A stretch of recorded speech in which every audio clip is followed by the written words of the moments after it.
ओम श्री परमात्मने नमः। श्री गीता जी की महिमा। वास्तव में श्रीमद् भगवत गीता का महात्म्य वाणी द्वारा वर्णन करने के लिए किसी की भी सामर्थ्य नहीं है, क्योंकि ये एक परम रहस्यमय ग्रंथ है।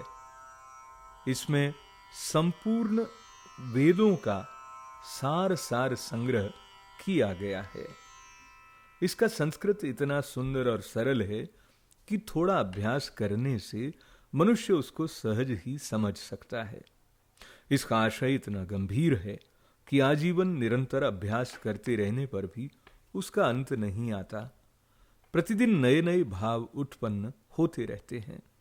इससे यह सदैव नवीन बना रहता है एवं एकाग्र चित्त होकर श्रद्धा भक्ति सहित विचार करने से इसके पद पद में परम रहस्य भरा हुआ प्रत्यक्ष प्रतीत होता है।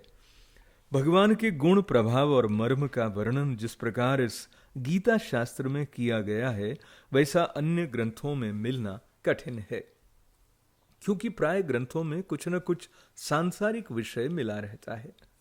भगवान ने श्रीमद् भगवत गीता रूप एक ऐसा अनुपमेय शास्त्र कहा है कि जिसमें एक भी शब्द सदुपदेश से खाली नहीं है। श्री वेदव्यास जी ने महाभारत में गीता जी का वर्णन करने के उपरांत कहा है, गीता सुगीता कर्तव्या किमन्ये शास्त्र विस्तरे है या स्वयं पद्मनाभस्य मुख पद्माद विनिस्त्रता। गीता सुगीता करने योग्य है, अर्थात श्री गीता जी को भली भांति पढ़कर अर्थ और भाव सहित अंतःकरण में धारण कर लेना मुख्य कर्तव्य है, जो कि स्वयं श्री पद्मनाभ विष्णु भगवान के मुखारविंद से निकली हुई है। फिर अन्य शास्त्रों के विस्तार से क्या प्रयोजन है। स्वयं श्री भगवान ने भी इसके महात्म्य का वर्णन किया है। अध्याय 18 के श्लोक 68 से 71 तक इस वर्णन को समर्पित हैं। इस गीता शास्त्र में मनुष्य मात्र का अधिकार है, चाहे वो किसी भी वर्ण आश्रम में स्थित हो, परंतु भगवान में श्रद्धालु और भक्ति युक्त अवश्य होना चाहिए, क्योंकि भगवान ने अपने भक्तों में ही इसका प्रचार करने के लिए आज्ञा दी है, तथा यह भी कहा है कि स्त्री वैश्य शूद्र और पाप योनि भी मेरे परायण होकर परम गति को प्राप्त होते हैं। अपने अपने स्वाभाविक कर्मों द्वारा मेरी पूजा करके मनुष्य परम सिद्धि को प्राप्त होते हैं। इन सब पर विचार करने से यही ज्ञात होता है कि परमात्मा की प्राप्ति में सभी का अधिकार है, परंतु इस विषय के मर्म को न समझने के कारण बहुत से मनुष्य जिन्होंने श्री गीता जी का केवल नाम मात्र ही सुना है, वे कह दिया करते हैं कि गीता तो केवल सन्यासियों के लिए ही है। वे अपने बालकों को भी इसी भय से श्री गीता जी का अभ्यास नहीं कराते कि गीता के ज्ञान से कदाचित लड़का घर छोड़कर सन्यासी न हो जाए।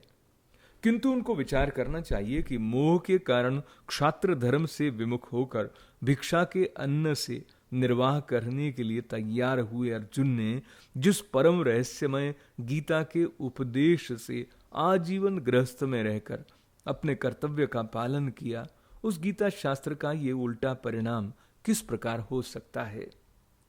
अतएव कल्याण की इच्छा वाले मनुष्यों को उचित है कि मोह को त्याग कर अतिशय श्रद्धा भक्ति पूर्वक अपने बालकों को अर्थ और भाव के सहित श्री गीता जी का अध्ययन करावें एवं स्वयं भी इसका पठन और मनन करते हुए भगवान के आज्ञानुसार साधन करने में तत्पर हो जाएं, क्योंकि अति दुर्लभ मनुष्य के शरीर को प्राप्त होकर अपने अमूल्य समय का एक क्षण भी दुख मूलक क्षणभंगुर भोगों के भोगने में नष्ट करना उचित नहीं है।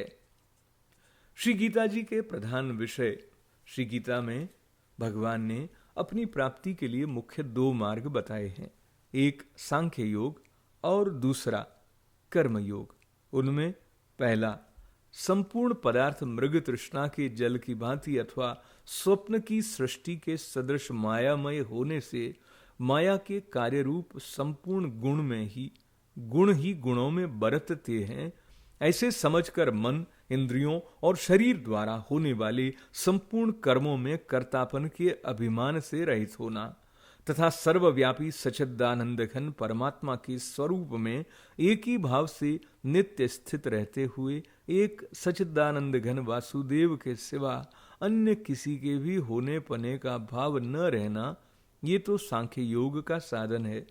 तथा सब कुछ भगवान का समझकर सिद्धि असिद्धि में समत्व भाव रखते हुए आसक्ति और फल की इच्छा का त्याग करके भगवत आज्ञानुसार केवल भगवान के लिए ही सब कर्मों का आचरण करना तथा श्रद्धा भक्ति पूर्वक मन वाणी और शरीर से सब प्रकार भगवान के शरण होकर नाम गुण और प्रभाव सहित उनके स्वरूप का निरंतर चिंतन करना, ये कर्म योग का साधन है।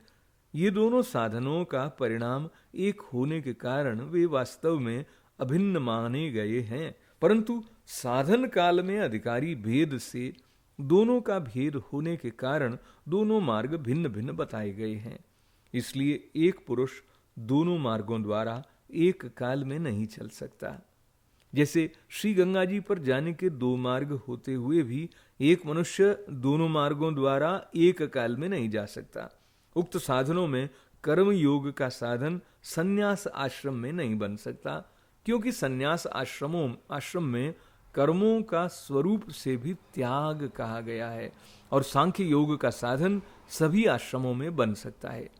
यदि कहो कि सांख्य योग को भगवान ने संन्यास के नाम से कहा है, इसलिए उसका संन्यास आश्रम में ही अधिकार है, गृहस्थ में नहीं, तो ये कहना ठीक नहीं है, क्योंकि दूसरे अध्याय में श्लोक 11 से 30 तक जो सांख्य निष्ठा का उपदेश किया गया है, उसके अनुसार भी भगवान ने जगह जगह अर्जुन को युद्ध करने की योग्यता दिखाई है। यदि गृहस्थ में सांख्य योग का अधिकार ही नहीं होता तो भगवान का इस प्रकार कहना कैसे बन सकता। हाँ, इतनी विशेषता अवश्य है कि सांख्य मार्ग का अधिकारी देह अभिमान से रहित होना चाहिए, क्योंकि जब तक शरीर में अहम भाव रहता है तब तक सांख्य योग का साधन भली प्रकार समझ में नहीं आता। इसी से भगवान ने सांख्य योग को कठिन बताया है। आप देखें गीता जी का अध्याय 5 का 6वां श्लोक। तथा कर्मयोग साधन में सुगम होने के कारण उन्होंने अर्जुन के प्रति जगह जगह कहा है कि तू निरंतर मेरा चिंतन करता हुआ कर्मयोग का आचरण कर। अथ ध्यानम शांताकारं भुजगशयनं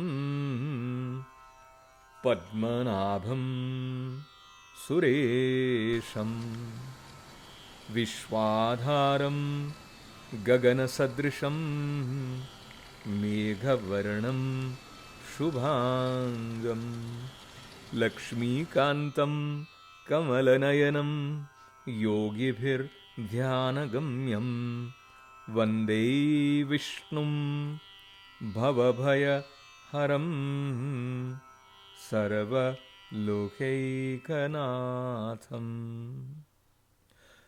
इसका आशय है जिनकी आकृति अतिशय शांत है, जो शेष नाग की शैया पर शयन किए हुए हैं, जिनकी नाभि में कमल है, जो देवताओं के भी ईश्वर और संपूर्ण जगत के आधार हैं, जो आकाश के सदृश सर्वत्र व्याप्त हैं, नील मेघ के समान जिनका वर्ण है, अतिशय सुंदर जिनके संपूर्ण अंग हैं, जो योगियों द्वारा ध्यान करके प्राप्त किए जाते हैं, जो संपूर्ण लोकों के स्वामी हैं, जो जन्म मरण रूप भय का नाश करने वाले हैं, ऐसे लक्ष्मीपति कमल नेत्र भगवान श्री विष्णु को मैं सिर से प्रणाम करता हूँ। यं ब्रह्मा वरुणेन्द्र रुद्रमरुतः स्तुवन्ति दिव्यैस्तवैर्वेदे साङ्गपदक्रमोपनिषदैर्गायन्ति यं सामगाः ध्यानावस्थिततद्गतेन मनसा पश्यन्ति यं योगिनो यस्यान्तं न विदुः सुरासुरगणा देवाय तस्मै नमः।